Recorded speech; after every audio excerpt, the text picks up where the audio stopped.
My name's Rachel Falcone. I'm 23 years old. Today is April 19th, 2008, and we're here in Sacramento. My name's Margarita Orozco. Today is April 19th, and I'm in Sacramento, California. Well, thank you so much for coming in today. You mentioned that you wanted to talk about your professor. Yes. And going to college and school, and so I was wondering if you would tell me about that. Okay.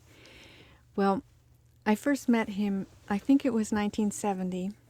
I was a freshman in college. Although I wasn't the typical freshman, I was 25 or 26, and I had two young children. And I felt a little out of place. As much as I wanted to be in college, I felt a little out of place because I was older than most of the students. And at the time, my days were a little bit funny because I got up at 6:30, got my children ready to go to school, took them to a campus where they went to they took care of them before it was time for them to go to school, since I took them there so early. And I ran off to college, and this was Fresno State University. And I went to school until 2 p.m. And then it was time for me to gather myself and dash across town in another direction, where I went to work from 3 to 11 p.m. in a locked psychiatric hospital. And then while I was at work, my children were picked up by a woman who took them home, fed them, bathed them, put them to bed. So when I got off work at 11 o'clock, I picked up my sleeping children, put them in the back of my VW bus, drove them home, did my homework, and then started the next day. So anyway, my life was kind of hectic and difficult. But Can you just tell me what made you go to school at that time? well, I've always really wanted an education, and when I was 18 years old and thought I knew everything, I got married and thought that I could be married and go to school. And instead I was married and had children, and then thought, oh my life plan isn't working out the way I wanted. Well, then when the marriage ended, I thought, oh, well, I can get back to my life plan now. And at the time, I didn't know it was impossible, what I had in my plan. So I attempted it. And Rip was a fascinating kind of guy to me. He seemed to be my age. He wore these little John Lennon glasses, little round things, and before I had taken his class, which was a mandatory English class, I hated English. But then I took his class, and he energized that plan of mine that said I needed to have an education, because he made it exciting and wonderful, and he was always encouraging my writing. So I continued going to school and was just really turned on by learning, but by this class in particular. But at the time, in this hospital where I was working, I was making $1.65 an hour, and my rent was $165 a month. And I became increasingly embarrassed because I couldn't pay my rent in time. So one day in the spring of that year, my little life's plan and my can-do attitude failed me. So I went to the administration office and I asked for a drop slip. And they gave it to me, but they told me that I had to get the signature of two professors. So, of course, my English professor came immediately to mind, so I went directly to his office and asked him if he'd sign this paper for me.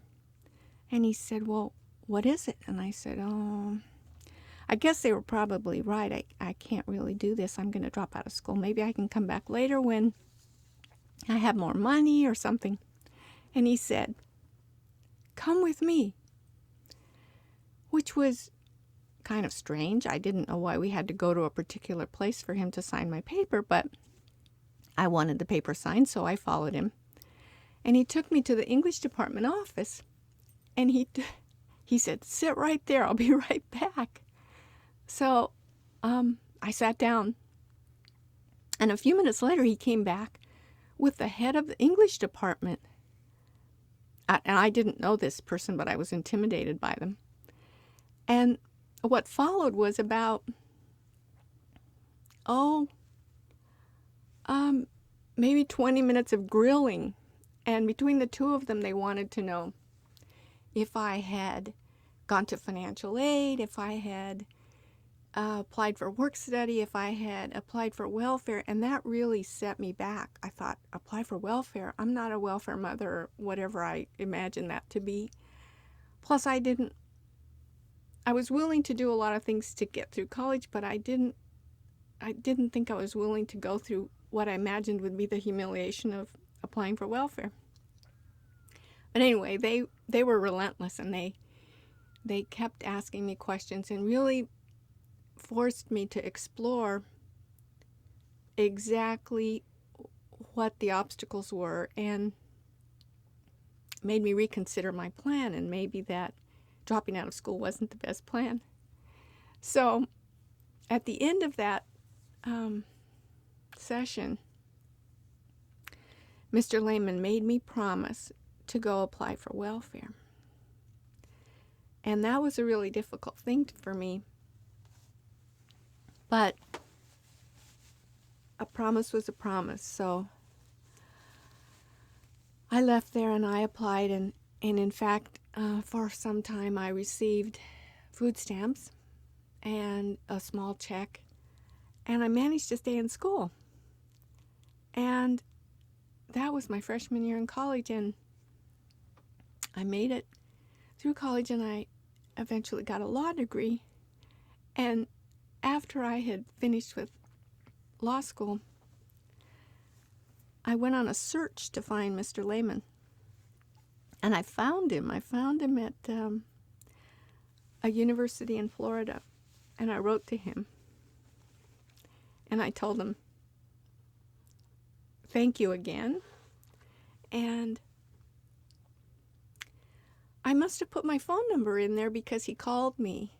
And it was really wonderful to be able to speak with him. And when I knew him, he was a single man whom I think was just beginning his teaching career. And he had married and had children and been divorced.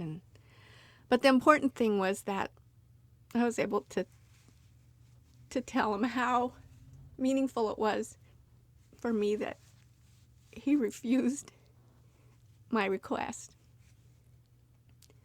And in fact, this morning I Googled him, and he's still at the university in Florida, and he's still teaching English. So I just wanted to talk about how important it is to pay attention to what people are asking you for, and what a huge difference it can make. It seems like he sort of wanted to know who you were. He did. And many of the pieces that I wrote in the class, I would use my own life in the pieces, and he always responded really positively, and he was responding to the writing and to the assignment, but in the process of doing the assignments, he got to know me more than, and he was paying attention. So I guess that's why he responded like he did, and I'm very grateful. What had you thought about college before? Well, when I was about 10 or 11, I read a story about I think his name was Dr. Tom Dooley, and he practiced medicine in Africa.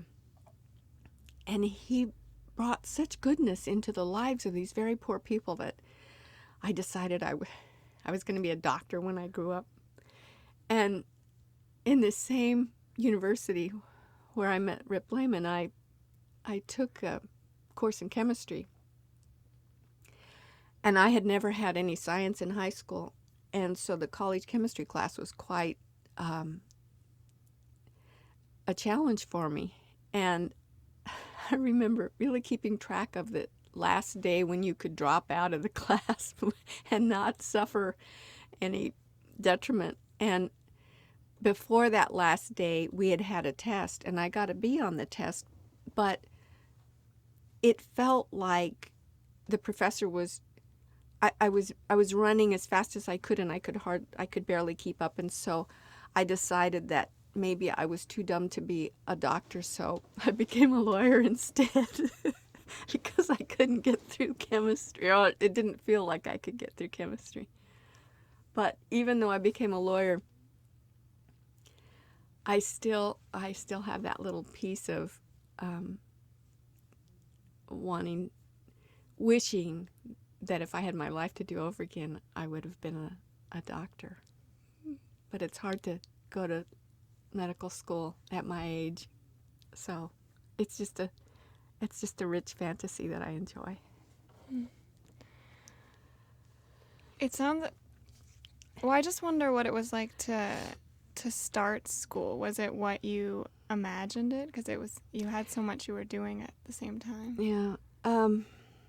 Well, I had a fantasy about school, and my fantasy was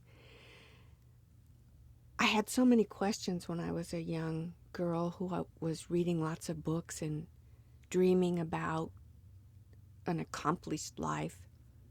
And one of my fantasies was that if I went to college, I would get answers to all of my questions.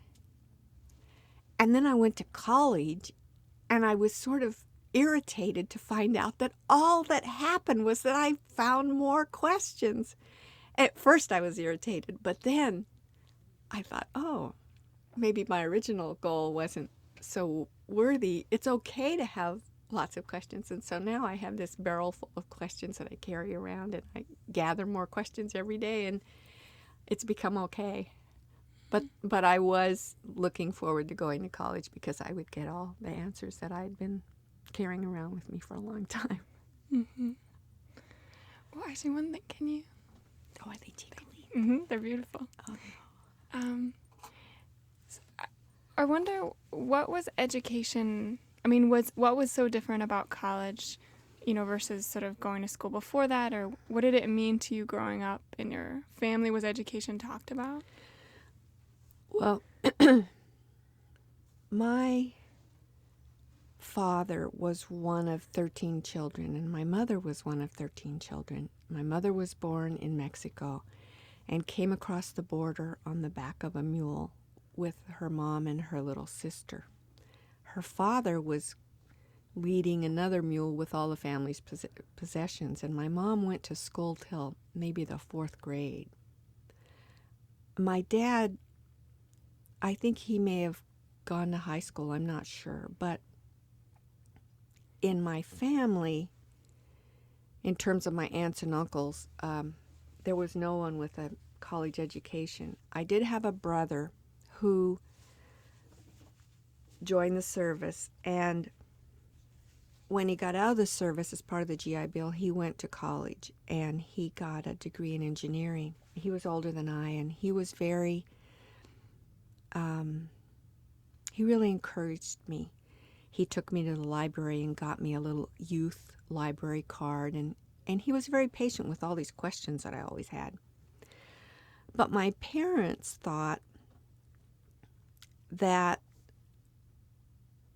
it was inappropriate for me to ask so many questions, and they felt that it was a good thing for their son to have gone to college and to have gotten a good profession, but that what was appropriate for me was to get married and have children and be this kind of decent human being, but not to have ambitions that were potentially going to hurt me because I'd be disappointed. It wasn't something that was in my parents' experience to be in college. And at that time, I was a little ahead of the curve in terms of women wanting to be educated and and have professions like men. And my mother didn't want me to do inappropriate things, and so she didn't encourage me. And it felt like I was kind of swimming against the tide. In fact, when I decided to divorce my husband after having 2 children, my mother took me aside, and I was planning to go to college.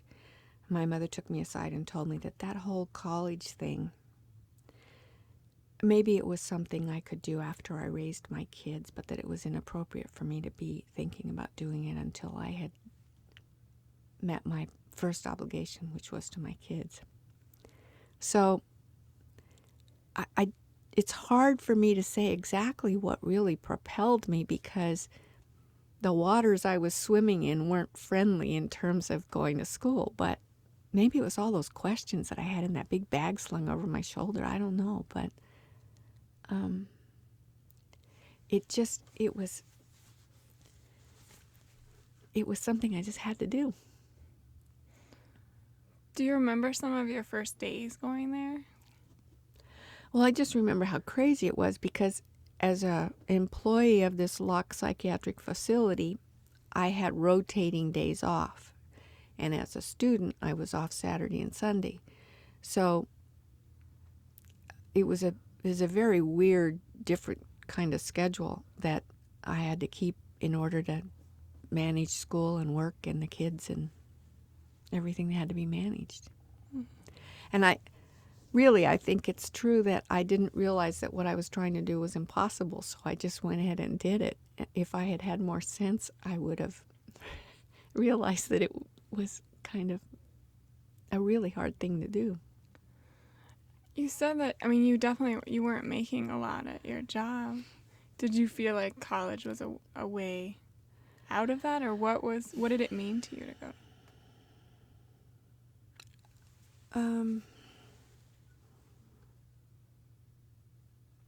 I wasn't making very much money, and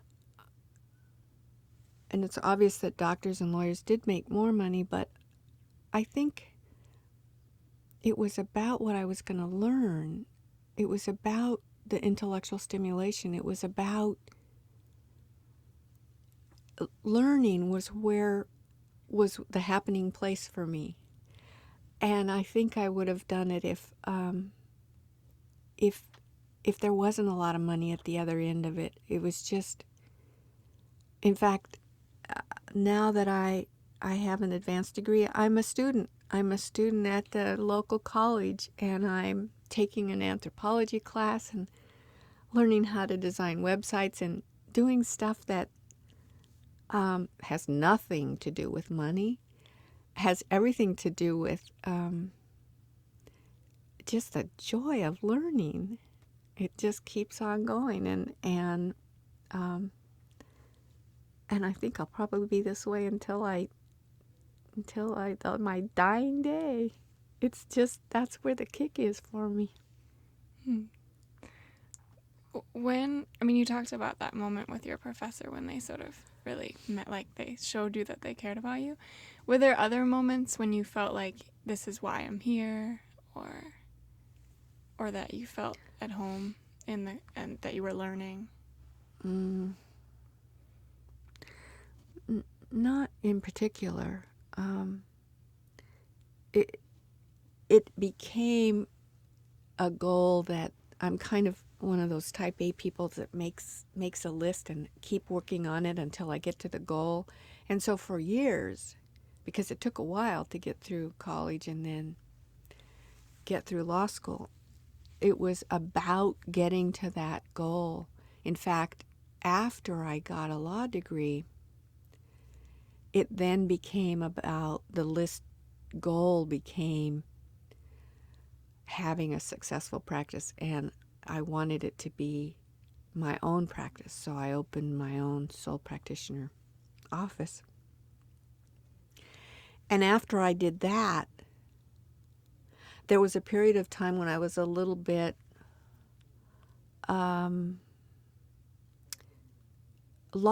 lost isn't quite the right word, but I needed to have that big goal in the future that I could work towards, and and I had accomplished a number of really big goals. And so after I had become an attorney and had a successful practice, somehow that wasn't enough. I needed to have another big goal. And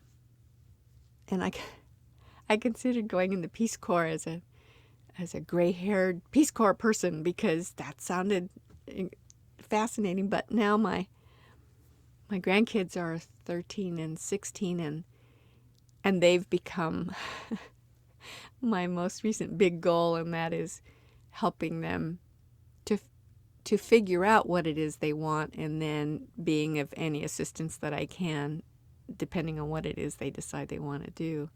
And then maybe after they're through college or married or whatever it is they decide to want to do, then I can go to the Peace Corps. I can imagine it was, setting goals, especially without sort of a model of how to be a mother and how to be a student all at the same time. How did you, I mean, I can imagine it must have been hard not to, to have to work and not be able to see your kids. How did you make those decisions? They were made one day at a time.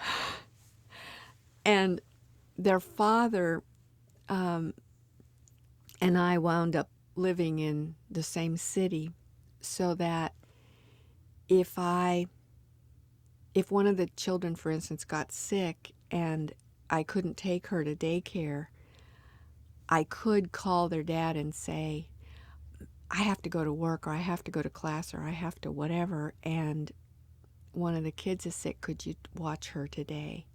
So he became a helper in that regard. He was a little external support system. And it was one day at a time. And sometimes I'd ask for help and there wouldn't be any help. And so then I would just not go to work, or I would just not go to school that day. And eventually, after just before my senior year in college, I remarried.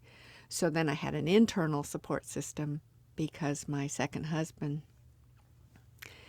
if something went wrong with the best laid plans, because every minute was always accounted for, then by that time, then he and I would decide, well, which one of us can afford not to go to work, or which one of us can afford not to go to school, and we would make the plan from there.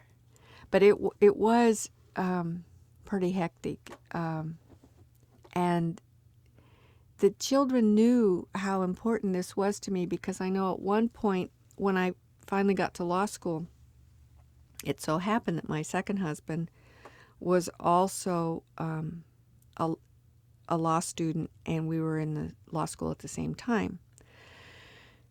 And that was very difficult, because when we came home from school, we had to 90 pages of reading or something every night. So it was hard to be a parent. We hung this clipboard up in the kitchen. So when the kids would run in and they had to tell me something, I would just remind them to please write something on the clipboard that would remind them of what they needed to tell me, because I couldn't be interrupted right now. And then at dinner, we'd take the clipboard down and we'd talk about whatever notes that they had made.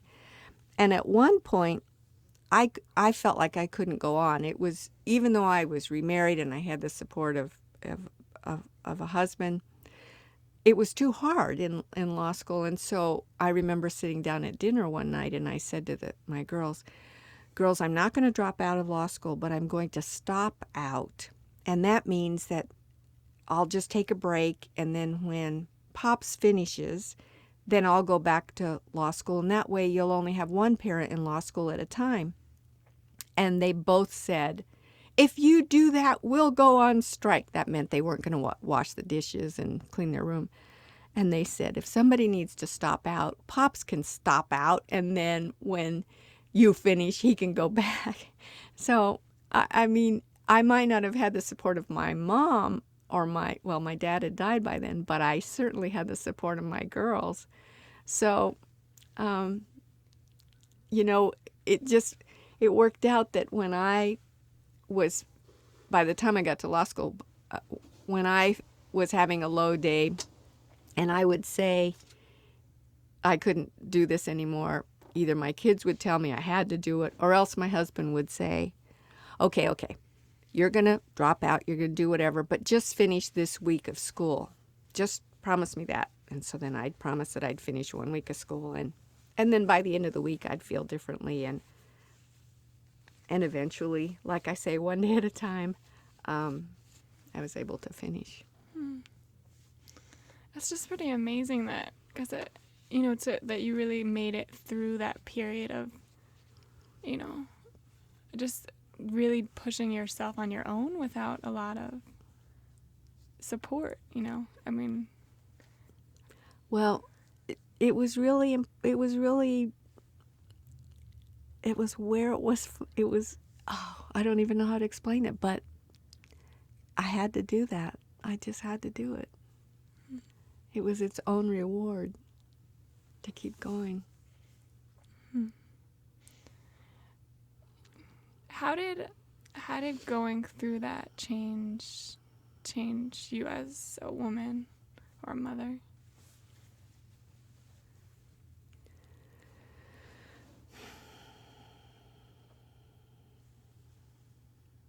Well, as a woman, it was very empowering because I realized the value of persistence, and I realized the value of just doggedness, and the value of making a goal that was meaningful.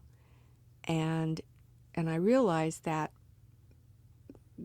there's a whole lot more than just one way to get from here to there, because there were many times I ran into a roadblock and I just say, let's see, I got to figure out how to get around this roadblock.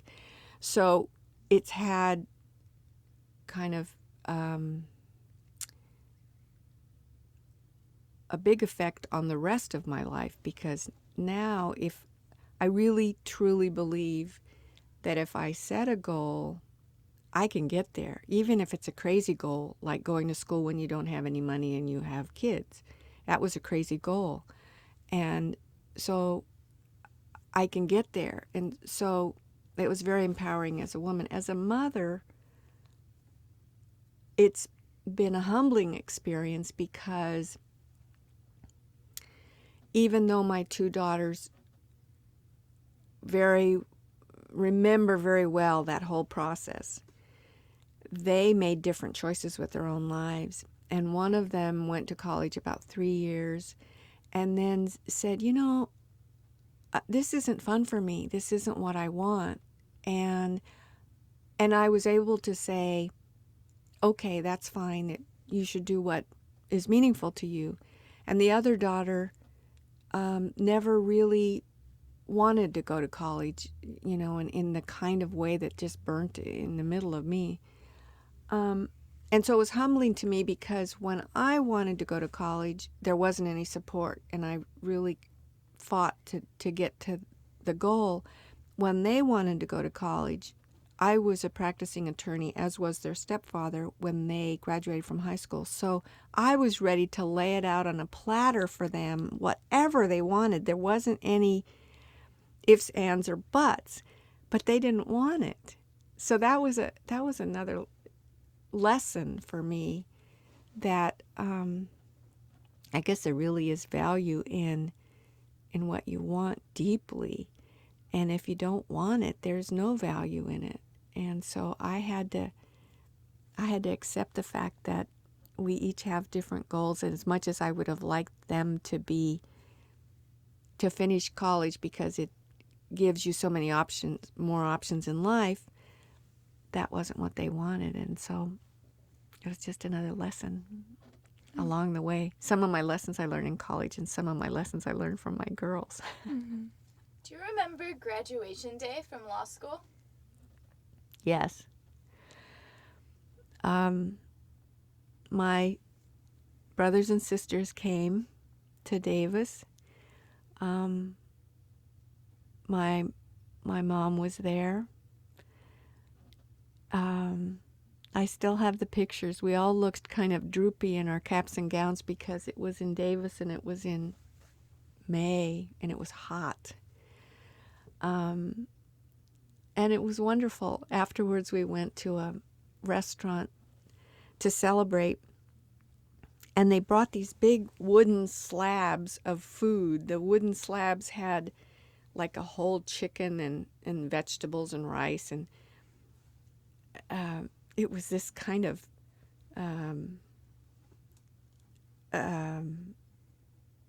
a celebration that wasn't dignified. It was the kind of celebration that you would have when you had slain the monster or something.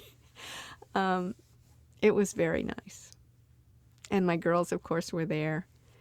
And they got to participate in all of it. And just before we graduated from law school, we went to a potluck that was kind of a celebratory potluck at the end of the course. And one of my professors went up to my daughter, who was 11 years old at the time, and he said, "So, are you going to be a lawyer like your mom?" And she said, "Nah, been there, done that." Because she had been such a part of my whole education process that she just wasn't interested. And I thought it was a little not very respectful of her to talk like that to the professor, but it was her true feelings. And it was, she's the one that didn't go to college, period. So she was forecasting what education was about for her. Do you think that that's sort of the way that you parent? I feel like you follow like your deep passion and not sort of telling them how to be. I do follow my deep passion, and I have a lot of respect for my judgment, and so it's not always easy for me to accept and honor and respect their judgment. But it's, in fact, one time my daughter asked me a question and I responded with, "Well, let's talk about, what's important to you, etc." And she said, "Mom, you're always helping me to figure things out for myself, but one of these days I'd like you to just tell me what to do," which is so funny because my mom would seem to be incapable of forming a sentence without the word should in it. And so it became my little goal not to do that to my own kids. And it's funny for them to one of them to want me to tell her what she should do. It's just, life is crazy. But I've attempted not to. Not always been successful, but I've attempted not to.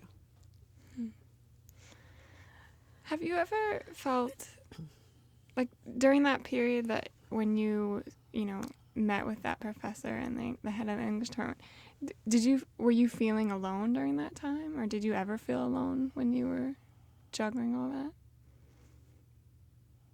Oh, that's a good question. I guess when I went to see the professor with the paper, I did feel alone. I felt disappointed in myself. I felt like I'd let myself down. I hadn't let my family down because they didn't think I could do it anyway. But it was a strange feeling to meet such resistance from the professor and from the head of the department, whom I didn't even know, and he didn't know me. And so it was a new experience for me to have someone who I didn't think necessarily cared about me other than that to see if I turned in my assignments. But instead, he responded in a way that was much more caring than I ever expected. So I left that meeting not feeling alone. I left the meeting feeling held in a strange, new kind of way and cared about in a way that was a new experience for me because it wasn't the way my family dealt with education. and it was a whole new experience. And it was also scary because I didn't want to do what they had asked me to do. I didn't want to go home either, but I didn't want to apply for welfare, and I didn't want to kind of admit that I couldn't keep it all together myself. And there were times when I felt lonely and alone, but I was so busy a lot of that time that I couldn't afford to really deal with that because I had too much to do. Did you feel like anyone understood you?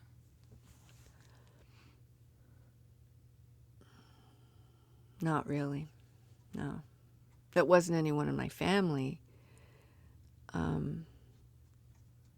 Professor Lehman understood how important it was to me to stay in school. And he understood it in a way more than I did because I was willing to give up at that moment.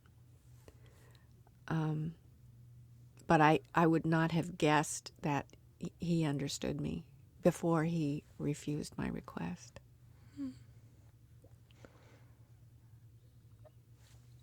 What about your husband who you met in college? What about him?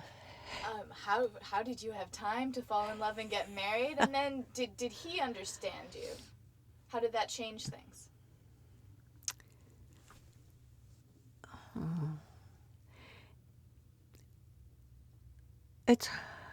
I met him because I had heard that in order to be a lawyer, you should be a debater.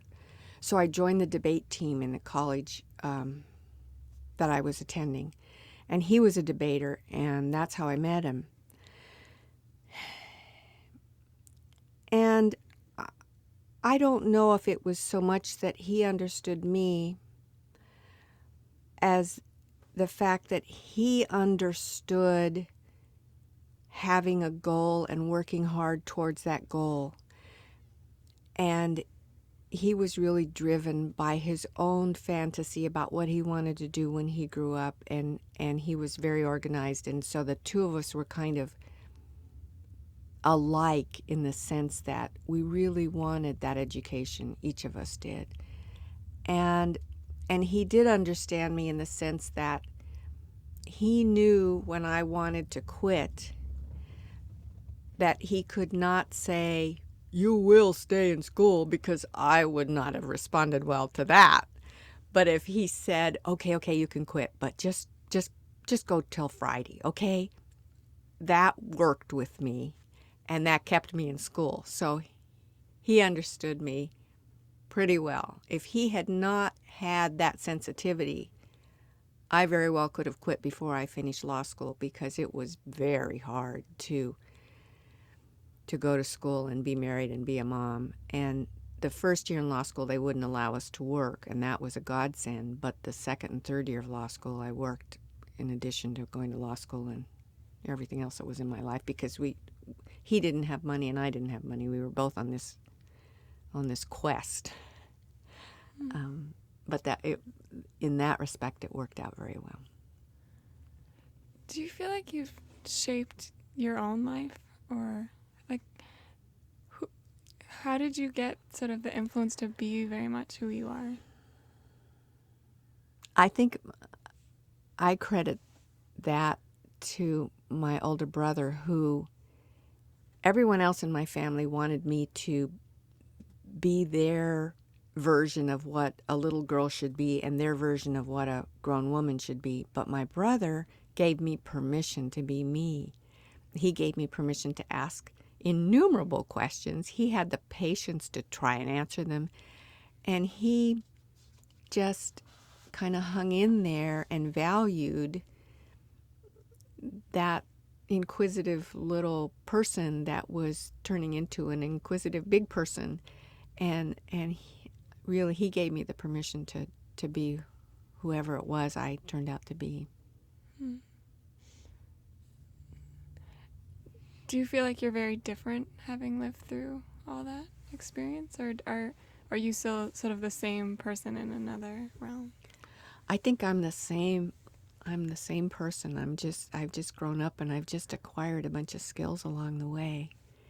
And I'm thrilled to be able to share them with my granddaughters, regardless of what they choose to do with whatever I share with them. If they want to go to school, I'll be there. And if they don't, I'm still going to be there because I've got a bunch of tricks in my sack. And I'd really love to share it with them because when I needed some tricks, they were a little hard to find.